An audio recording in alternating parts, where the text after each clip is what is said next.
Bismillahirrahmanirrahim. Assalamualaikum warahmatullahi wabarakatuh. Innal hamdalillah nahmaduhu wa nasta'inuhu wa nastaghfiruh wa na'udzu billahi min shururi anfusina wa min sayyiati a'malina.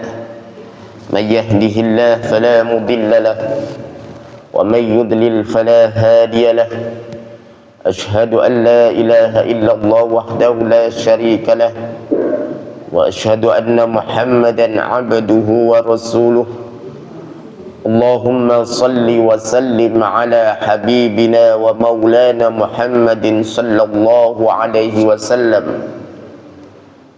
وعلى آله وأصحابه ومن تبعهم بإحسان إلى يوم الدين. Subhanaka la ilma lana illa ma 'allamtana innaka antal alimul hakim. Rabbi israh li sadri wa yassir li amri wahlul 'uqdatam min lisani yafqahu qawli. La haula wa la quwwata illa billahil aliyyil azim. Amma ba'd. Hadirin jamaah salat subuh yang dimuliakan Allah Subhanahu wa taala. Alhamdulillah, segala puji milik Allah Subhanahu wa ta'ala, Zat yang telah menciptakan kita sesempurna ciptaannya, Zat yang telah memberikan nikmat kepada kita sebanyak-banyak nikmat. Bahkan seorang hamba menghitung nikmatnya tidak bisa menghitungnya, karena banyaknya nikmat Allah yang diberikan kepada kita semuanya. Maka dari itu seorang muslim mukmin wajib untuk bersyukur terhadap nikmat Allah Subhanahu wa taala dalam kondisi apapun. Karena bersyukur itu merupakan kewajiban seorang muslim. Kalau tidak bersyukur maka kufur. Orang yang tidak mensyukuri nikmat Allah, maka orang tersebut disebut kufur nikmat. Na'udzubillah thumma na'udzubillah min dzalik. Maka seorang hamba yang muslim harus tetap bersyukur di setiap keadaan dan dimanapun kita berada. Selanjutnya salawat serta salam tercurahkan kepada junjungan kita Nabi besar Muhammad sallallahu alaihi wasallam, keluarganya, para sahabat-sahabatnya, dan juga para pengikutnya sampai hari akhir nanti. Kita akan mempelajari tentang babul udhiyah. Udhiyah dari kata dhaha yudhi tadhiyah, artinya mengorbankan. Mengorbankan hewan berupa domba atau sapi atau unta. Itulah disebut udhiyah. Dan udhiyah atau dhahiyah itu maknanya sama. Udhiyah dan dhahiyah artinya pengorbanan. Dan ini penamaan untuk penyembelihan hewan. Tadi sudah saya sebutkan, hewan unta atau sapi atau kambing atau sejenisnya. Dan tidak berlaku untuk hewan-hewan yang lainnya. Tidak boleh berkorban dengan burung merpati walaupun nominalnya sama. Karena di daerahnya banyak burung merpati atau orang sekitarnya suka burung merpati, kita korban burung merpati. Yang penting jumlahnya atau nominalnya sama, nggak bisa. Atau juga korban ayam, karena ayam lebih bagus dari kambing. Contoh saja. Ayam banyak yang suka, sedangkan kambing ada orang yang pantangan makan kambing karena kolesterol dan lain sebagainya seandainya.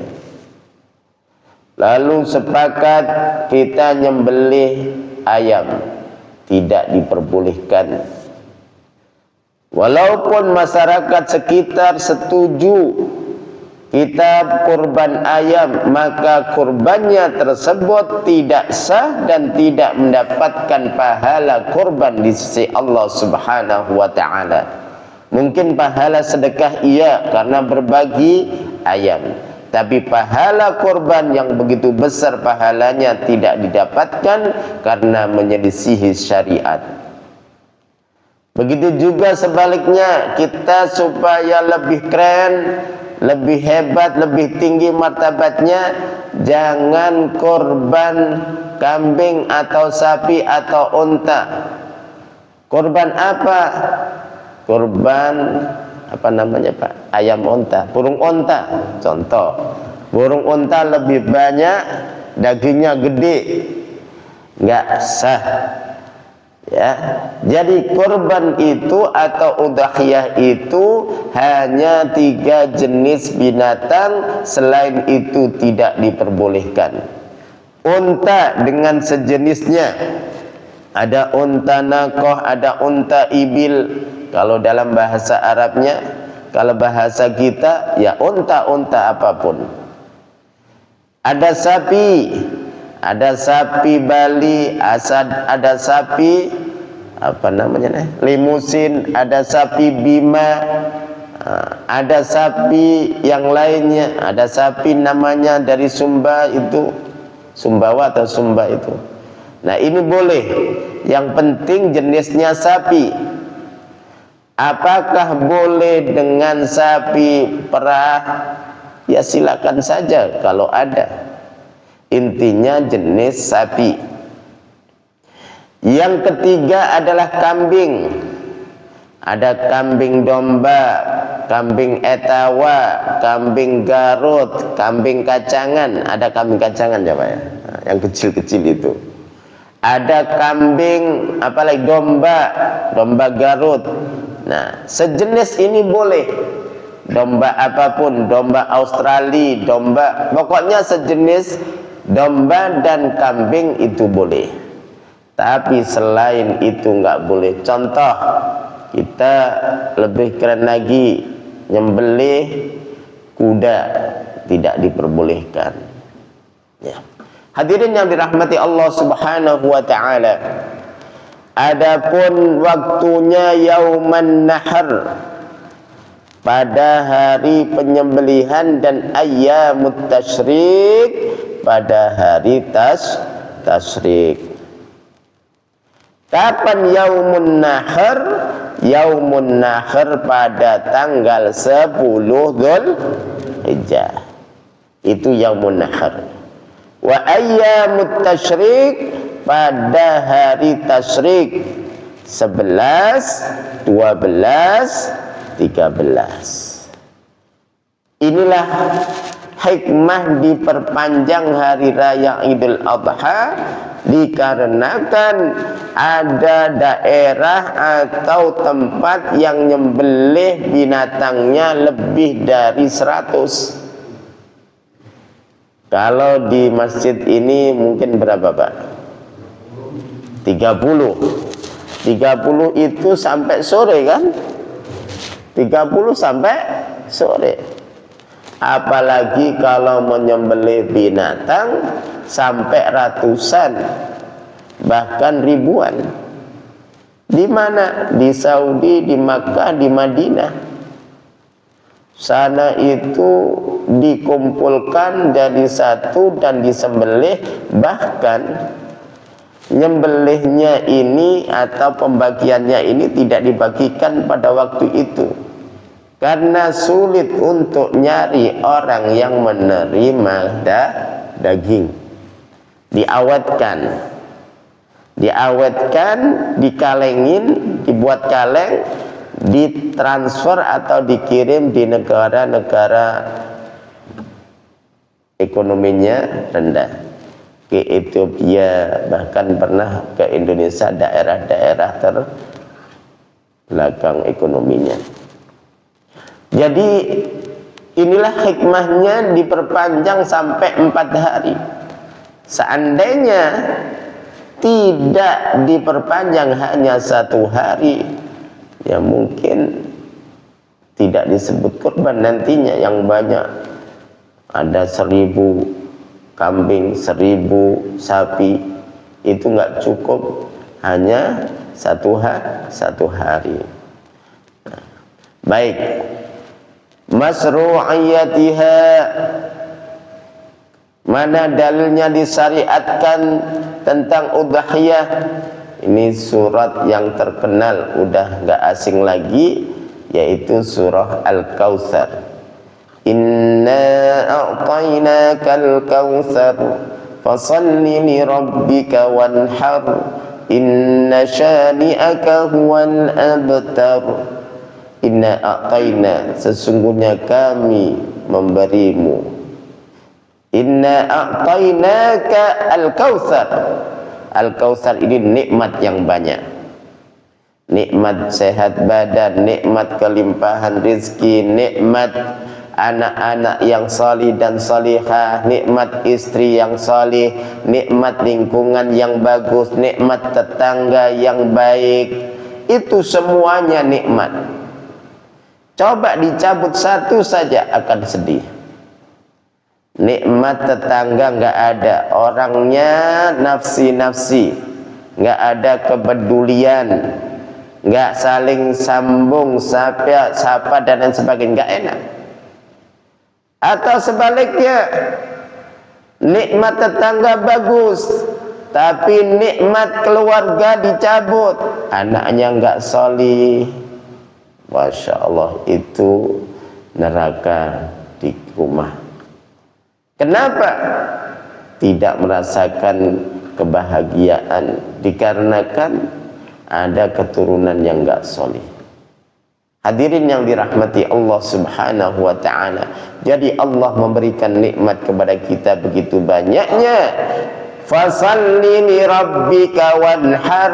Kalau kita sudah merasa dan harus merasa diberikan nikmat yang berlimpah, khususnya harta, fasalli li rabbika, maka lakukanlah salat untuk Tuhanmu, salat Idul Adha.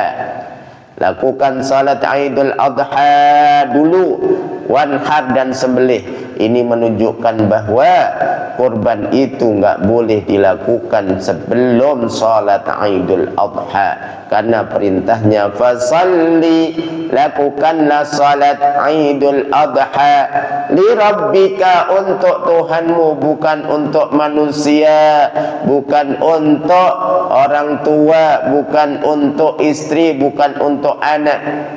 Saya malu kalau nggak sholat Idul Adha. Malu kepada siapa? Kepada mertua.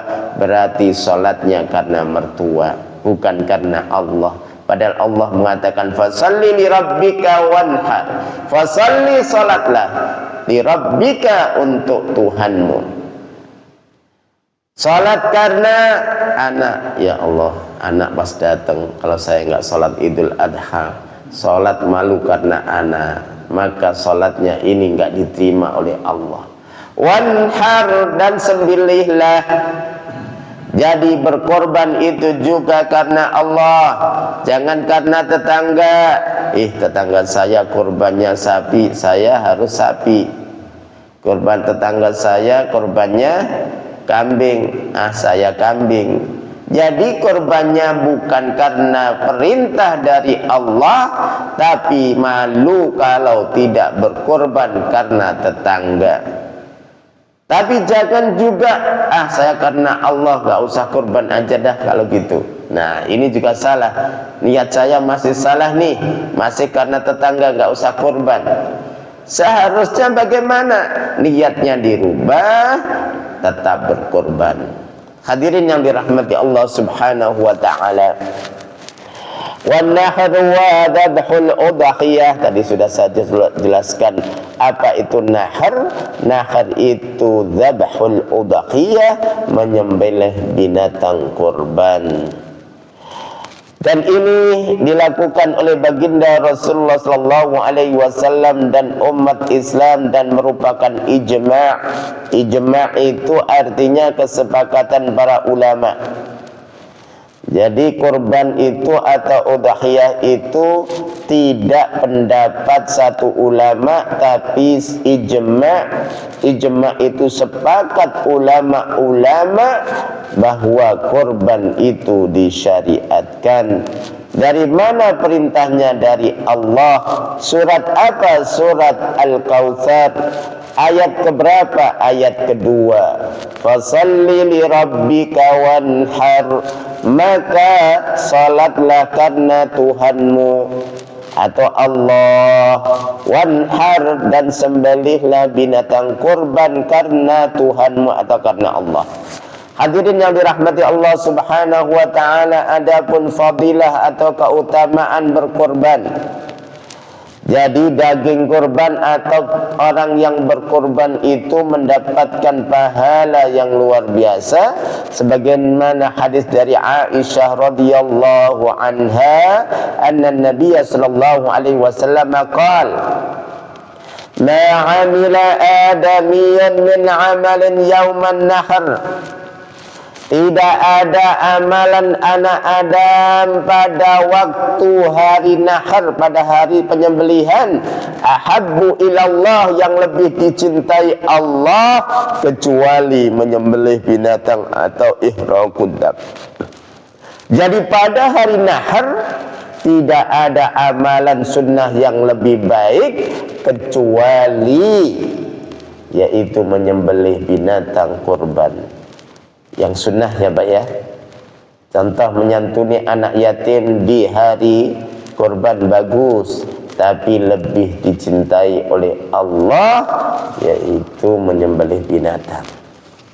Jadi menyembelih binatang kurban itu pada hari itu, selama hukumnya masih sunnah muakkadah, yang paling afdal, yang paling utama adalah menyembelih binatang kurban. Innaha lata'ti yawmal qiyamah biquruniha. Masya Allah. Sesungguhnya nanti binatang kurban yang kita kurbankan nanti datang kepada kita pahalanya, diberikan pahalanya kepada kita biquruniha, sampai namanya tanduk itu dihitung oleh Allah pahala juga. Kalau kita menyembelih kambing, menyembelih sapi, kalau tanduknya nggak bagus, kita buang, nggak kita pakai. Tapi menurut Allah itu dihitung pahala di sisi Allah karena besarnya pahala kurban. Begitu juga wa asy'ariha.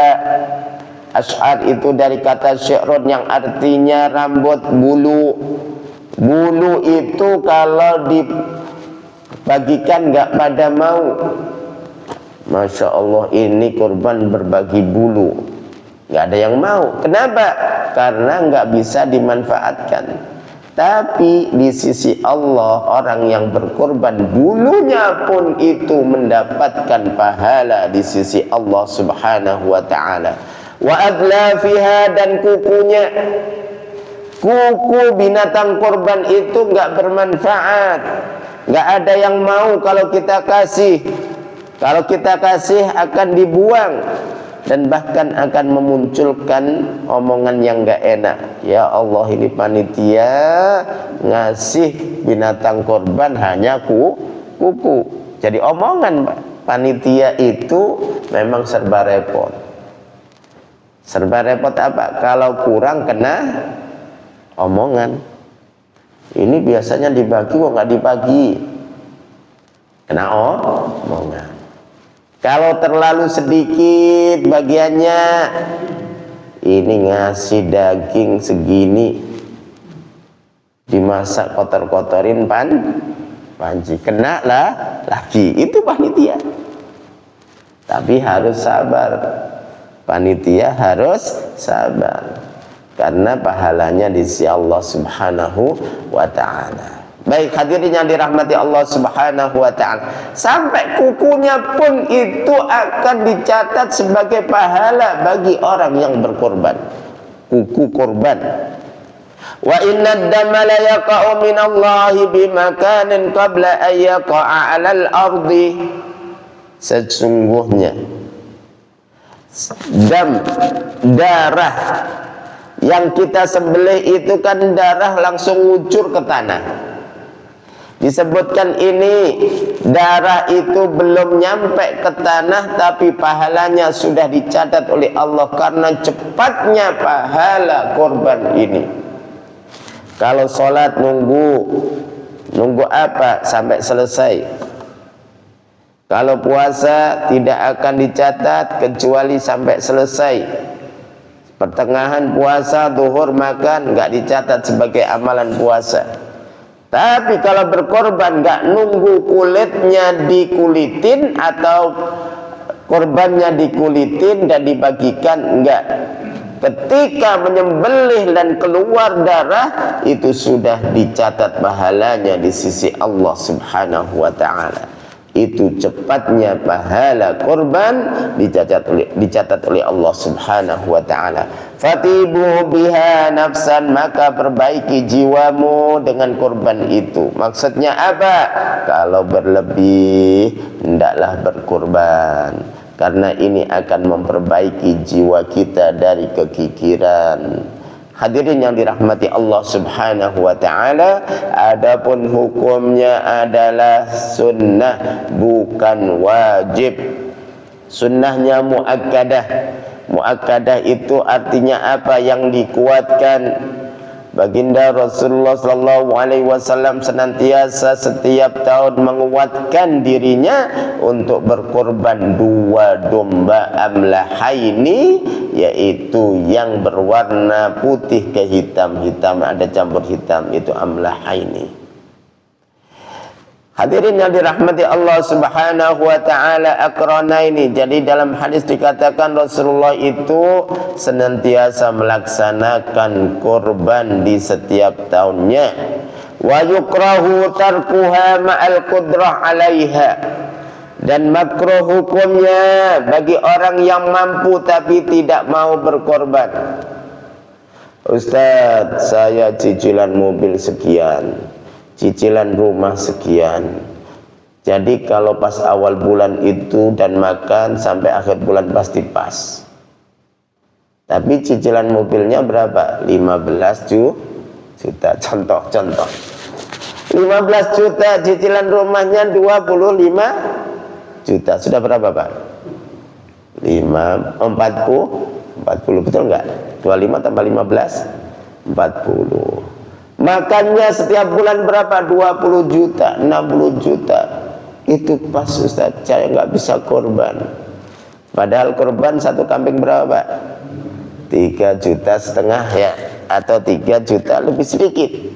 Nah, orang seperti ini kalau nggak korban hukumnya makruh. Makruh itu jadi apa arti makruh? Makruh itu dibenci. Siapa yang benci? Allah. Nah, duitnya segitu padahal ngeluarin 3,5 juta bisa. Yang enggak disebut mampu itu dia contoh nyicil motor. Motornya itu kan urgen sekarang, Bang. Motor cicilan 1,5 juta. Habis itu rumah masih ngontrak, makan nyari-nyari tiap hari. Maka orang seperti ini enggak wajib atau enggak disunahkan untuk korban, karena dia enggak mampu. Gajinya cukup buat cicilan motor dan makan. Bahkan rumahnya masih ngontrak. Atau cicilan rumah 2 juta, motornya 1 juta, 3 juta, buat makan 2 juta, jadi 5 juta habis. Maka orang tersebut enggak disunahkan. Kenapa? Pas. Tapi ada juga orang yang penghasilan kecil bisa korban. Saya pernah baca itu tukang becak. Tukang becak itu bisa korban setiap goes disisihkan untuk setahun. disisihkan, dicelengin, tabungin, setelah ngumpul dibuat kurban. Ada juga seorang bersih seorang bersih jalan, itu namanya sapu, tukang sapu jalan, bisa kurban. Nah, orang seperti ini tercela atau bagus? Bagus. Karena apa? Dia berusaha berkorban dengan sebisa mungkin. Tapi sekali lagi, orang tersebut nggak wajib, nggak disunnahkan. Tapi karena pinginnya dia berkorban, pinginnya dapat pahala, dia ada-adain untuk nabung selama setahun, disisain bukan untuk yang lainnya tapi berkorban. Hadirin yang dirahmati Allah Subhanahu wa ta'ala, itu hukumnya sunnah muakkadah. Warawa Muslim an Ummi Salamah, hadis yang diriwayatkan oleh Imam Muslim dari Ummi Salamah, anna Nabiya sallallahu alaihi wasallam qala, bahwa Nabi sallallahu alaihi wasallam bersabda, idza ra'aitum hilal dzulhijjah, jika kalian melihat hilal dzulhijjah, wa arada ahadukum ayyudhi, dan ingin diantara kalian itu berkorban. Jadi kalau bapak ingin berkorban nih, sudah niat berkorban, lalu masuk di bulan Dzulhijjah. Jadi contoh hilal itu muncul semalam atau tadi malam, maka disunnahkan untuk tidak memotong kuku, mencabut bulu dan lain sebagainya, mencukur rambut. Tidak disunnahkan, justru harus ditahan. Bukan haram, tapi hukumnya hendaklah ditahan untuk mencukur rambut, bulu ketek, mencabuti bulu ketek, mencabuti bulu kaki atau sejenisnya. Itu tidak disunnahkan untuk mencabut, justru menahannya itu sunnah. Falyumsik an sya'rihi wa adfarihi, hendaklah menahan rambutnya dan kukunya. Ustadz, kalau untuk berobat, contoh dibekam atau sejenisnya dan harus dibotakin, bagaimana hukumnya? Pertama, hukum nahan rambut itu sunnah, sedangkan berobat dan itu harus dibotakin wajib. Maka sunnah dengan wajib, yang didahulukan adalah wajib. Jadi dalam Islam itu mudah untuk membandingkan. Ketika wajib itu lebih diutamakan, ketika dibandingkan wajib dengan sunnah, maka wajib diutamakan. Contoh, salat sunnah qabliyah subuh pahalanya besar, lebih baik dunia dan seisinya. Jadi 2 rakaat salat subuh itu lebih baik dan lebih dicintai daripada dunia dan seisinya. Tapi kalau pas sholat 2 rakaat sudah iqamah subuh, hendaklah di cancel, hendaklah dibatalkan. Kenapa? Karena bertentangan dengan sholat wajib. Begitu juga tentang mencukur atau menahan rambut, jangan sampai dicukur, tapi harus dicukur karena harus dijahit di kepalanya. Maka menjahit atau mencukur rambut di sekitar jahitan tersebut hukumnya wajib. Kalau nggak dicukur, nanti rambutnya masuk ke jahitan tersebut. Hadirin yang dirahmati Allah, jadi untuk membandingkan itu mudah. Wajib dan sunnah, didahulukan sunnah. Apalagi wajib dengan haram, ya didahulukan haram. Wajib, maaf. Kalau haram itu harus ditinggalkan. Wa an Abi Bakar wa Umar annahuma kana la yudhiyani an ahlihima makhafata ayyura dzalika wajiban. Mana dalilnya bahwa hukum udhiyah atau korban itu sunnah? Ada dua orang sahabat bernama Abu Bakar dan Umar, dia pernah tidak berkorban. Kenapa? Karena khawatir diwajibkan oleh umatnya, umat Nabi Muhammad. Jadi ini dalil bahwa korban itu sunnah muakkadah. Mata tajib, kapan korban itu menjadi wajib? Hukumnya adalah asal hukum korban itu sunnah muakkadah, tapi bisa menjadi wajib. Hukum korban itu jadi wajib kapan? Ketika dia bernazar, kalau anak saya diterima di perguruan tinggi terkenal jurusan kedokteran contoh, maka saya akan korban sapi. Maka korban sapi hukumnya wajib dikarenakan nazar. Kalau saya nanti diterima di, contoh saja, di perusahaan yang bonafit dan gajinya sekian, saya akan korban unta, maka orang tersebut wajib untuk korban unta. Nggak boleh korban kambing, nggak boleh korban sapi, walaupun nominalnya sama. Kenapa? Dia nadarnya unta. Makanya kalau nadar itu jangan gede-gede, jangan yang aneh-aneh, ya. Unta di Indonesia itu kan jarang, kecuali di Arab Saudi. Ustaz, kalau korbannya pengen unta tapi di Saudi, ya silahkan saja, nggak apa-apa. Tapi yang lebih baik korban itu di lingkungan mereka tinggal. Itu lebih baik untuk memakmurkan orang sekitar. Ini nanti saya bahas juga tentang pembagiannya.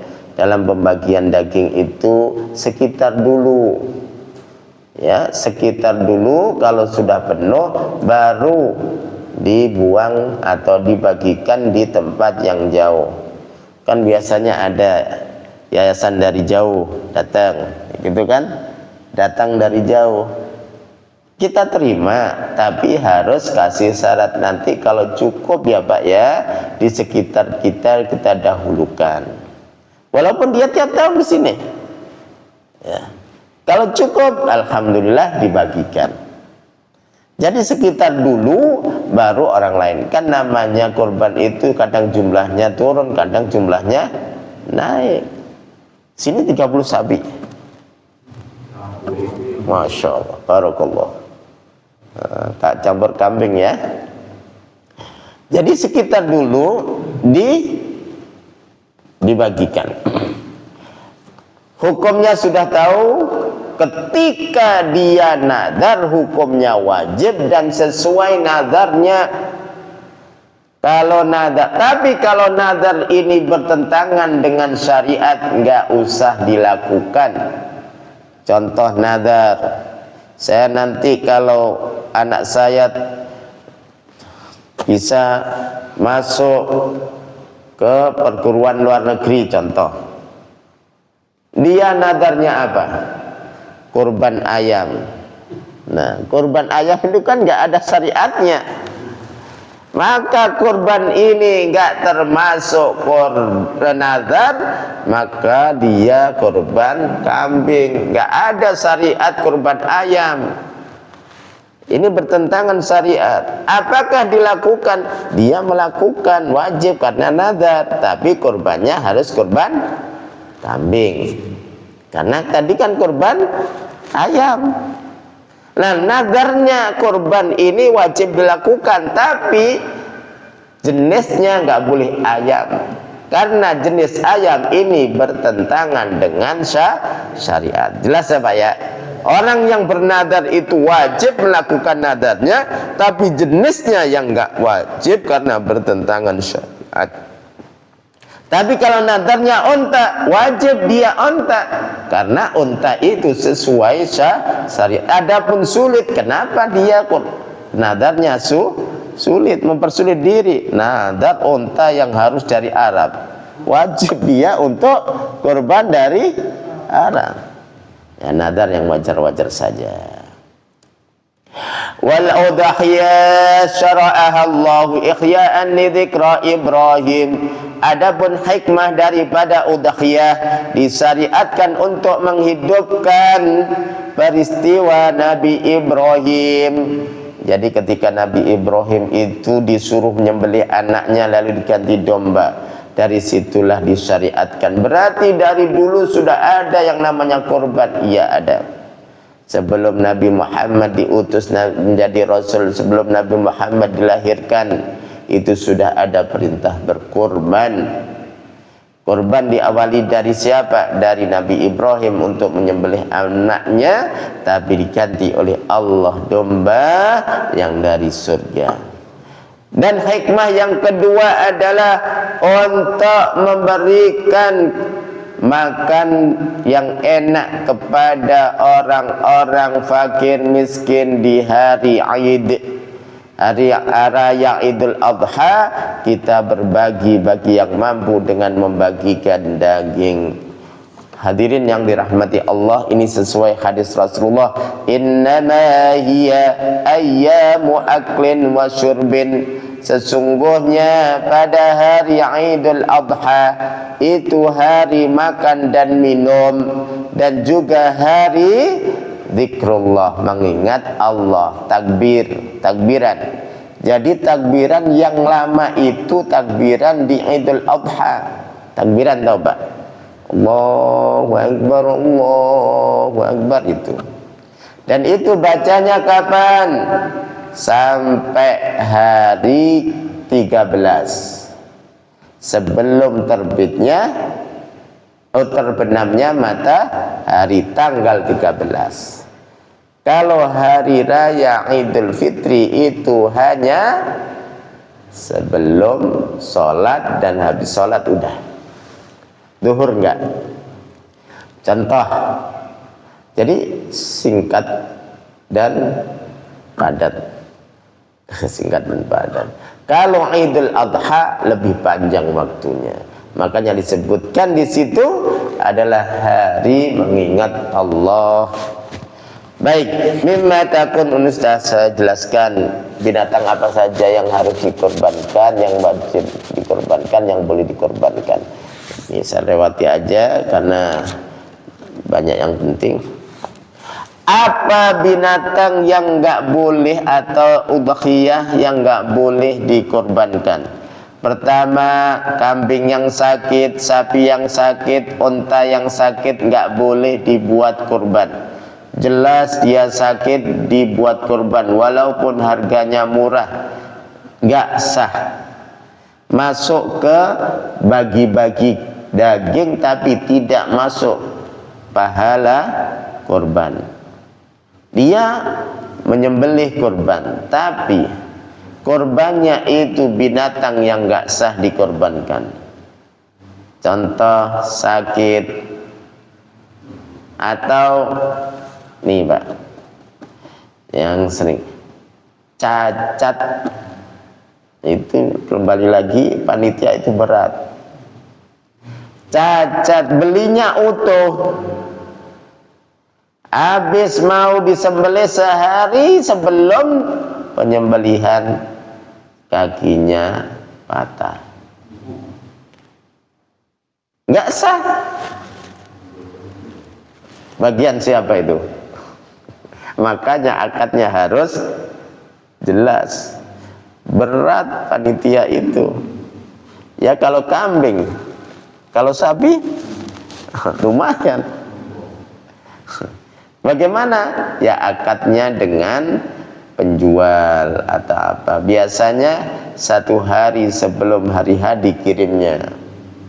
Biar enggak ngerepotin juga. Kalau ada masalah panitia. Karena enggak sah. Contoh, naudzubillah min dzalik. Ada sapi yang jatuh. Baru diturunkan dari truk, jatuh. Kalau untung masih mati udah jelas harus ganti. Ini jatuh kakinya patah, maka ini tanggung jawab siapa? Penjual atau panitia? Penjual harus dijelaskan. harus dijelaskan. Kalau sudah nyampe sini, terus habis itu, naudzubillah min dzalik, sekali lagi, kan ini sudah lepas dari penjual. Tanggung jawab siapa? Tanggung jawab siapa kalau patah? Panitia. Ya, itulah beratnya panitia. Tapi kalau ikhlas Allah, pahala besar.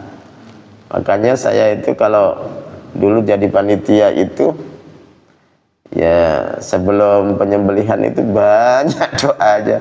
Nah, contoh sekian kambing, sekian sapi. Nah, kalau cacat aja satu sapi, panitia. Hadirin yang dirahmati Allah Subhanahu wa taala. Ya jangan sampailah. Bagaimana solusinya? Ya dijual dengan harga murah, disembelih, dijual dagingnya, dibelikan yang baru. Kalau ganti kan mahal. Nah, dijual, dijagal, dihargai berapa, nanti ya tombok dengan, atau nanti ngobrol sama pekorbannya ini di luar apa ya, gimana ya, panitia nggak punya panitia simpenannya juga nipis ya, gimana mau ganti nggak ini? Baik, hadirin yang dirahmati Allah, waktu dabah udah nggak saya jelaskan, tapi sedikit aja, bahwa menyembelih itu harus habis sholat Idul Adha. Nggak boleh nyembelih sebelum sholat Idul Adha. Contoh, buat masak-masak nih, buat masak-masak dari binatang korban.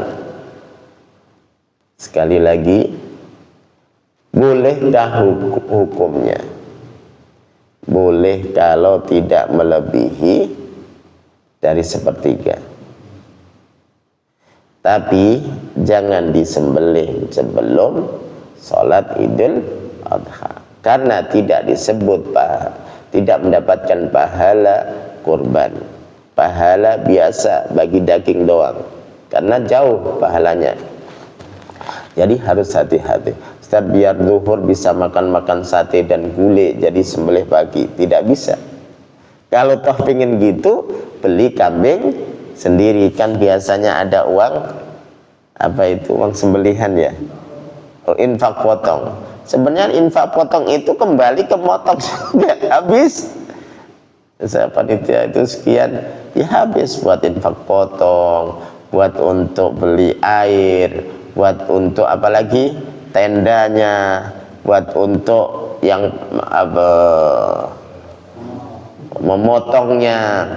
Oh iya, memotong itu nggak boleh dibayar dengan kulit. Mungkin sudah tahu, tapi ingin saya pertegas, dengan daging nggak boleh. Ini kulit hargai berapa nih? Hargai satu ininya 100. Nyembelihnya berapa satu kambing? Nyembelihnya 50 ribu. Ya udah nih, tinggal nambah sekian saya. Kulit ini hargai, tinggal nambah sekian.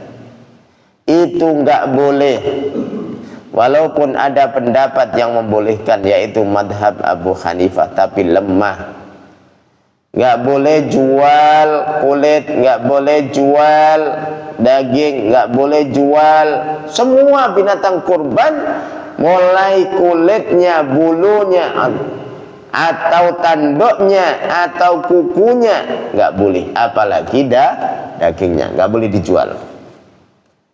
Bagaimana solusinya? Apakah kulitnya itu dipotong kecil-kecil lalu dibagikan warga? Malah bikin omongan. Udah dagingnya sedikit, kulitnya banyak. Ini yang dimasak itu kulit atau daging? Ya kan? Dibuat cecek, tahu cecek Pak? Dibuat apa namanya itu? Buat kerupuk juga nggak bisa, orang kulitnya segini. Dibuat untuk cecek, apa sih cecek namanya? Bukan cecek, apa itu? Yang tebal dibuat daging tuh, yang enak kenyal-kenyal. Oh itu kikil. Kikil. Nah, dibuat kikil juga nggak cukup, kurang segini. Masa bingung kan? Habis itu ditaruh di depan, dilemparin lagi. Biar panitia tahu, kena lagi panitia. Ya. Ya, itu biasanya yang dibagi. Kalau kurbannya sih udah yang bisa dapat pahala yang berkorban kan? Yang berkorban dapat pahala, tapi yang dapat ini ya panitia. Yang ngomong siapa? Yang dapat daging. Karena enggak ya, intinya si panitia harus pandai-pandai bagikan yang layak lah. Terus bagaimana kulitnya? Kulitnya disedekahkan, boleh di yatim piatu, boleh di mana lagi? Orang yang miskin. Bu, ini saya sediakan. Akad dulu. Saya sedekahkan ke ibu karena dia janda dan miskin. Tapi ibu kan nggak bisa masak nih. Orang dikasih kulit nggak bisa masak, apalagi dia nggak ngerti masak. Setelah dihadiahkan, saya kan nggak bisa jual, Pak. Bagaimana jualnya? Taruh di rumah juga busuk, bau. Udah saya bantu jual, panitia bantu jual. Uangnya diberikan ke ibu. Diberikan ke ibu yang dihadiahin tadi. Terus ibu, panitia kurang. Pak, ini deh uangnya, separuh untuk panitia. Tapi sebelumnya nggak boleh ada akad. Tapi Pak, saya tahu kok panitia itu kurang biasanya. Nah, uangnya tadi dikasihkan ke panitia, boleh nggak? Boleh, tapi nggak boleh ada akad. Bu, nanti saya bantu jualin, tapi nanti sekian ya. ini nggak boleh ini. Kenapa? Orang diberikan kok langsung ada syaratnya. Bagi hasil. Ini saya nggak nyindir pemerintah loh ya. Orang turunnya berapa, disunat berapa, itu sudah nggak aneh. Orang keuangan tahu. Jadi yang nyunat bukan orang keuangan, orang daerah. Turun sertifikat, nggak ngomong itu deh. Ya, motong nggak boleh dalam Islam seperti itu. Jadi motong bantuan, motong apa, kalau diberikan hadiah ya sudah diberikan. Dalam Islam itu bicara pahala. Udah diberikan, nggak boleh ngintip-ngintip atau mengharapkan. Bu dapat berapa? 1 juta. Waduh, panitia aja nggak dapat apa-apa. Bu, ibu ada panitia separuh ya. Lah nggak boleh ini. Kenapa? Karena sudah dihadiahkan. Tapi kalau ibunya sendiri muncul, sikap kasihan panitia pasti kurang. Dapat 1 juta diberikan 500, nggak ada sebelumnya. Itu permintaan atau akad. Hukumnya bagaimana? Sebelumnya nggak ada permintaan, tapi ibunya pingin berikan. Boleh, kan nggak ada permintaan. Ikhlas. Jadi harus dipilah. Kalau dia ngasihnya karena ada kesepakatan, maka tidak boleh. Kalau dia ngasihnya betul-betul dari hatinya, timbul kasihan panitia sudah memperhatikan saya, ngasih kulit harganya dapat 1 juta. Saya kasihkan panitia 500. Itu boleh. Bahkan semuanya boleh, tapi nggak ada syaratnya. Pahala siapa? Ibu dapat pahala karena dia sedekah 1 juta. Karena uang dia ini, uang orang yang dikasih tadi, lalu disedekahkan ke panitia. Dan sedekah itu kan ke orang yang miskin, iya. Tapi ke panitia juga boleh karena butuh. Butuh apa? butuh untuk operasional dan sebagainya. Tapi ingat, tidak ada kesepakatan sebelumnya ya. Apalagi ibu nggak ngerti ya berapa persen pasti sana, itu nggak boleh, nggak boleh. Yang namanya hadiah ya udah ikhlas. Baik, karena waktunya pendek, saya singkat aja. Kifayatun udhiyah wahidah anil baitil wahid. Cukup satu binatang kurban untuk satu rumah. Contoh kambing satu, didoakan untuk satu rumah itu boleh. Tapi bolehkah satu rumah sendiri-sendiri? Boleh juga. Anaknya 5, istrinya 1 sama suami. Berarti berapa? 7. Beli kambing 7 boleh. Satu ini, satu ini, satu ini, satu ini, satu ini, satu-satu. Atau beli sapi 1 boleh. Karena dia berlimpah duitnya. Atau satu kambing dilimpahkan keluarga, contoh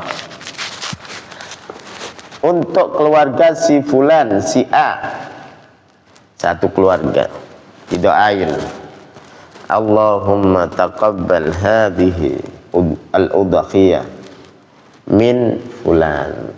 Jadi itu boleh, Pak. Mana dalilnya? Idza dhakhal insanu bi syatin min ad-dha'ni awil ma'iz. Apabila seseorang berkorban satu syah itu kambing, baik itu domba maupun sejenisnya, ajza'at anhu wa an ahli baitihi, bercukup untuk dia dan keluarganya.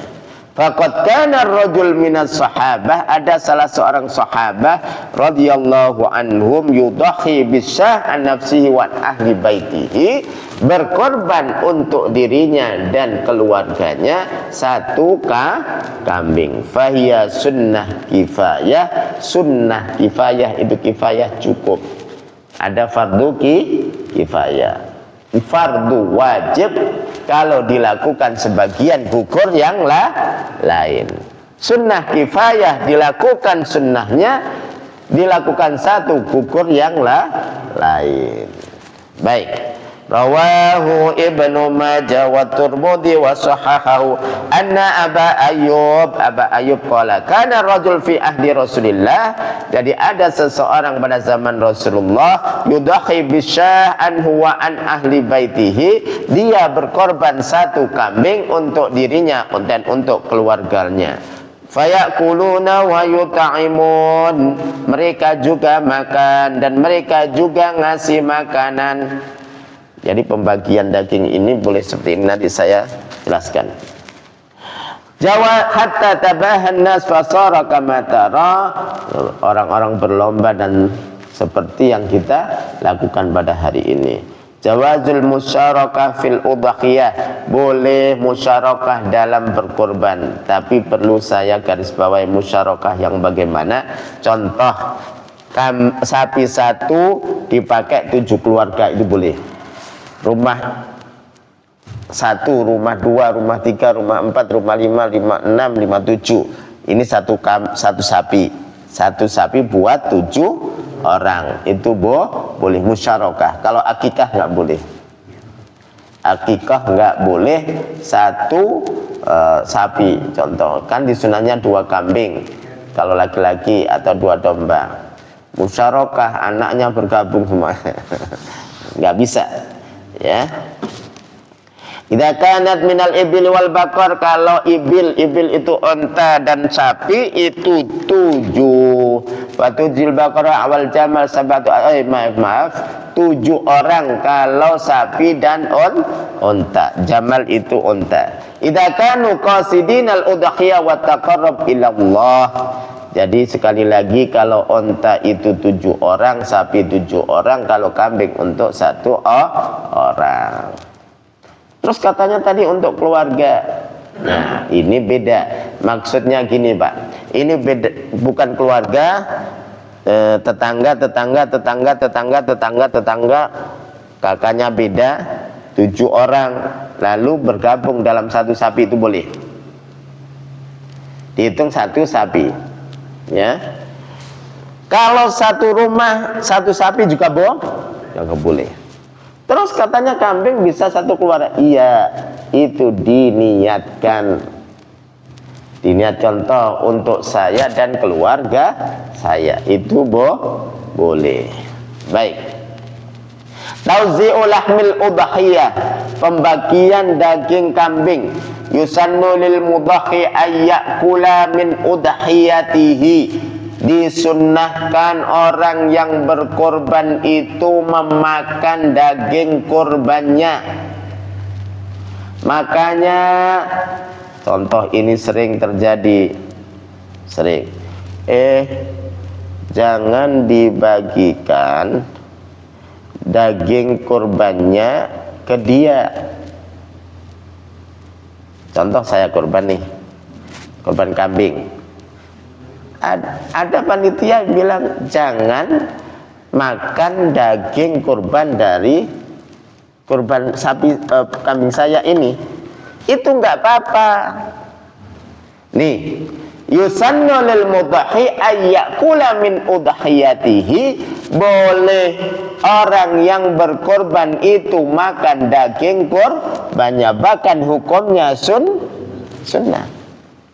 Maka enggak, justru menyelisih sunnah kalau jangan makan jangan makan daging kurbannya.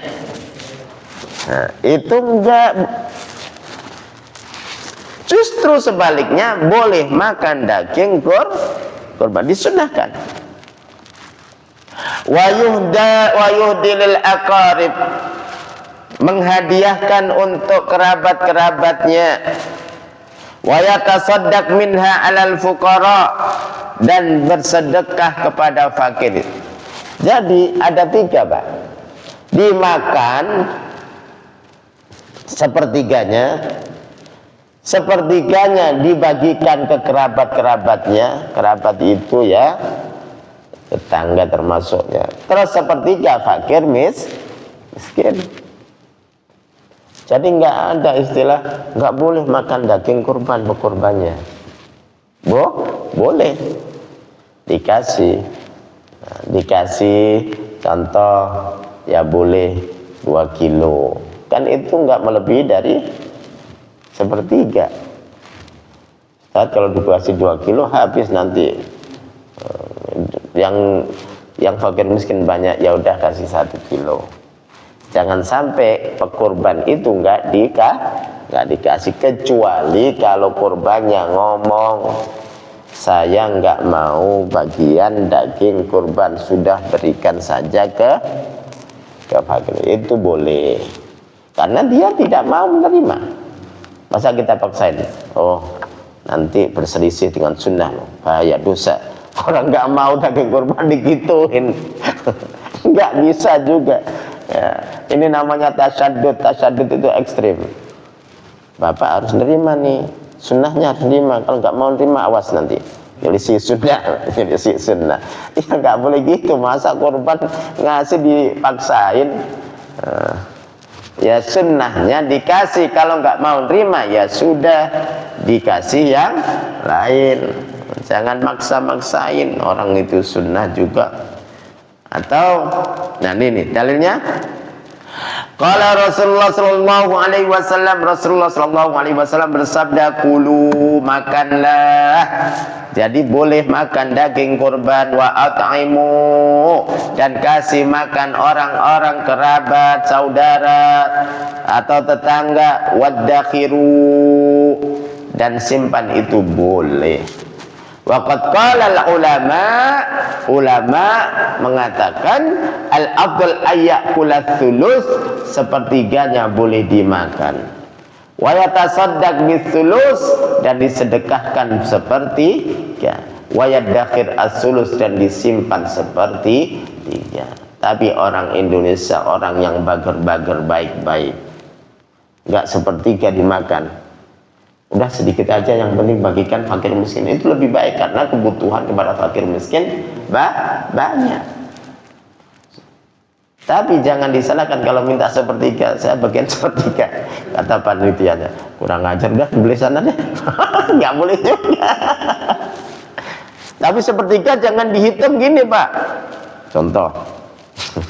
Ini kok keblajut itu terlalu. Contoh gini. Sapi saya itu 1 ton loh ya. 1 ton, saya minta 330-nya kilogram ke saya. Lah minta dagingnya, tulangnya nggak dihitung.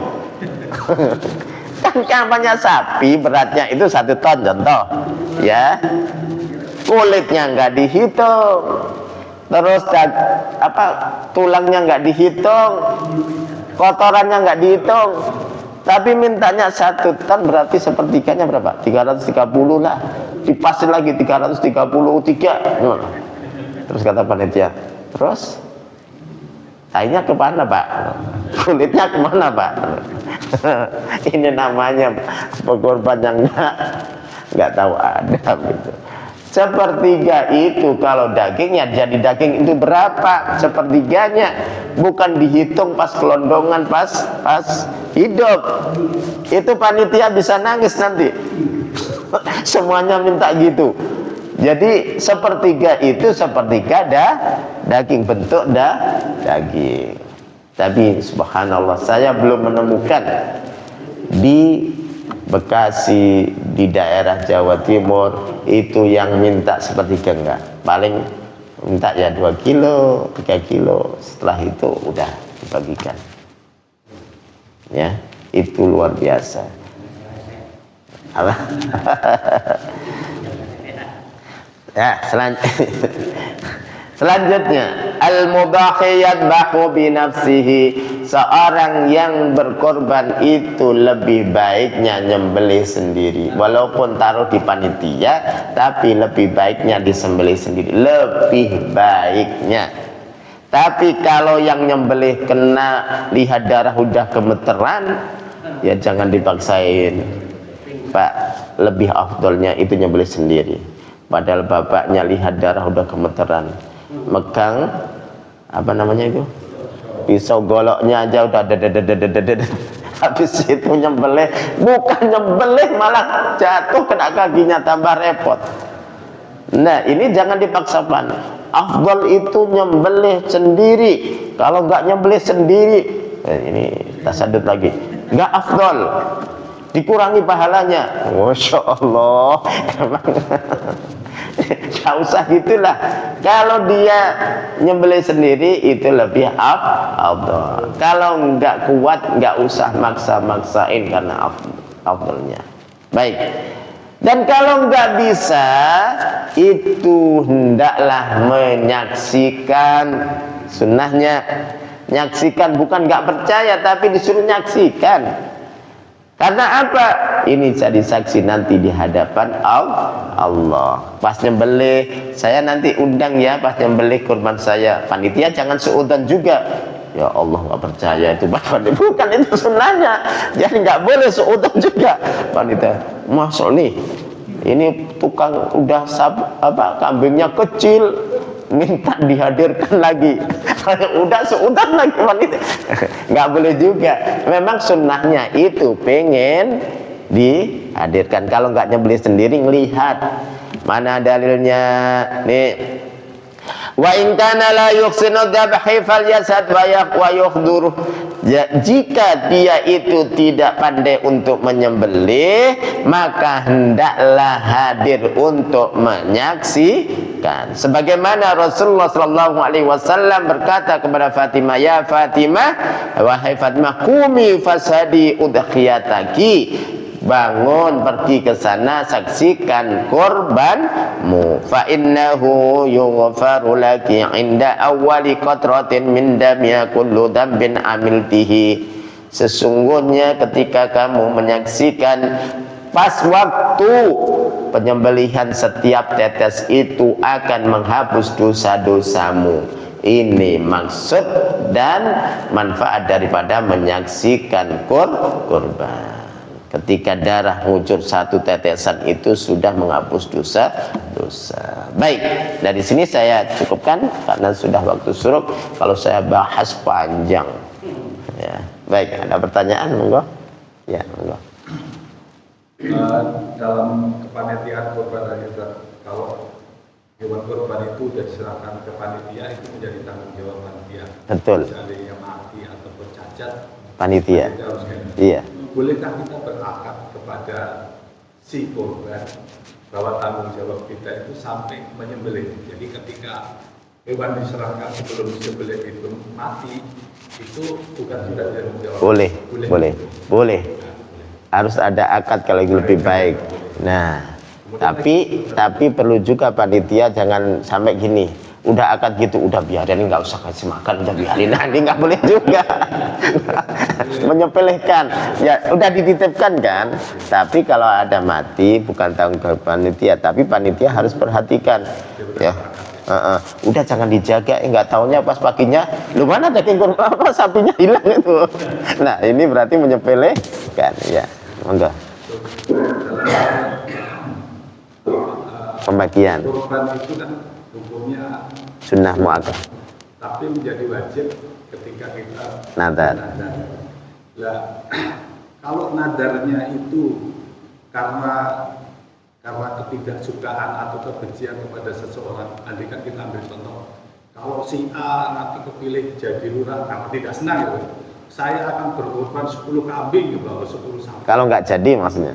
Kalau jadi, kalau nadarnya karena ketidaksukaan itu tadi.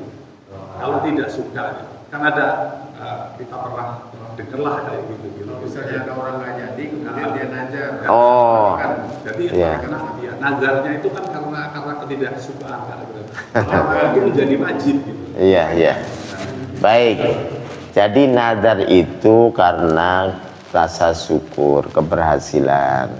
Nazar, ya kalau tetangga mati saya akan kurban ini. Ya, ini contoh, nggak boleh. Itu nazar dalam kemaksiatan itu. Itu nazar dalam kemaksiatan, nggak usah dilakukan, nggak usah. Ya. Contoh. Nggak boleh. Dia nggak jadi nulis Bagaimana? Jadi nggak boleh nazar dalam kemaksiatan. Contoh, ini kan kebencian, jadi kebencian kan. Nggak usah. Nazar itu dalam kebaikan. Nazar dalam kebaikan. Contoh, kalau seandainya di Bekasi ini diskotik ditutup, saya akan nazar. Nah itu kan bagus. Tapi kalau nanti dibuka apa namanya itu tempat pelacuran itu, prostitusi di Bekasi, saya akan nazar. Contoh. Nah ini nggak boleh, dosa ini. Masa nazar dalam kemaksiatan, nggak usah dilaksanakan. Jadi dalam kebaikan. Ya, seperti itu. Baik. Jenis kelamin. Baik, nih bagus. Baik. Dalam kitab dalam penjelasan Imam An-Nawawi itu disebut Syafi'i kecil, yang punya kitab Al-Adhkar, yang mengarang kitab Riyadhus Shalihin, itu Imam An-Nawawi mengatakan bahwa boleh hukumnya berkorban dengan binatang laki-laki atau perempuan, tapi jangan yang hamil. Ya, jangan yang hamil, yang sehat, jangan yang sakit, jangan yang pincang, jangan yang, mohon maaf, bermata satu apa bahasanya, picek. Nggak boleh. Kok dia itu jalannya kalau ke sana itu pasti nabrak-nabrak. Kan matanya kan nggak ke depan, samping, pasti nabrak-nabrak. Dilihatin, di gini-gini kok nggak ada fungsinya. Lah itu bijak. Nggak usah dibeli walaupun harganya murah. Gede. Terus pincang, cakalnya ceklok, nggak boleh dibeli. Kenapa? Karena nggak sah buat korban. Ya. Kok banyak, kok ribet-ribet Ustaz, kan yang penting dagingnya. Bukan hanya dagingnya saja, tapi syarat lain. Menyembelihnya harus habis sholat Idul Adha. Hewannya harus baik. Nggak boleh hewan yang sakit kurus. Wah ini dia murah tuh, kita beli aja. Pak disembelih kulit sama tulang. yang kurban, nah ini diambil apanya ini yang? Atau gede tapi pincang, gede tapi matanya bermata satu, nggak boleh. Kalau laki-laki perempuan boleh, yang penting tidak hamil. Atau lagi menyusui, nah, lagi menyusui dia ambil, lagi baru lahir kemarin menyusuin, udah sembelih aja itu, biarin anaknya biar cepet gede. Siap mati malahan. Ya, baik, ada pertanyaan lagi? Ya monggo.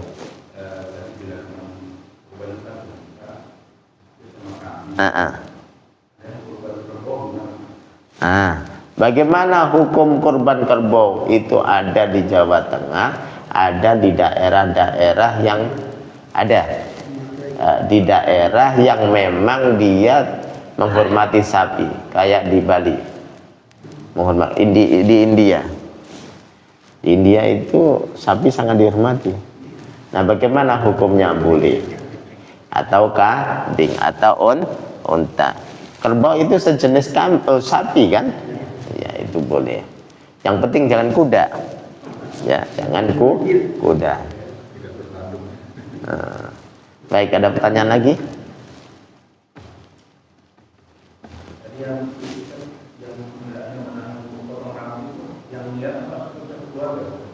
Oh, bagus. Kalau yang berkurban siapa? Contoh bapak. Yang menahan adalah bapak yang berkurban. Tapi diniatkan untuk satu keluarga. Paham enggak maksudnya? Ya. Jadi saya berkurban nih. Kurban saya ini saya niatkan untuk satu keluarga. Yang kurban siapa? Saya.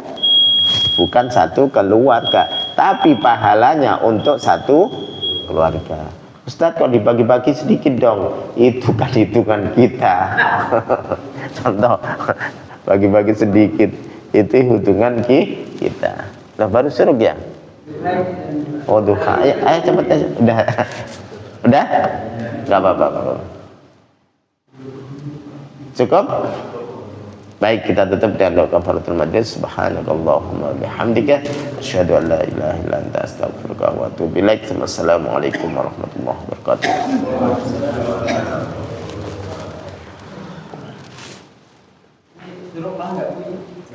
Oh gitu. Kita settingannya gimana?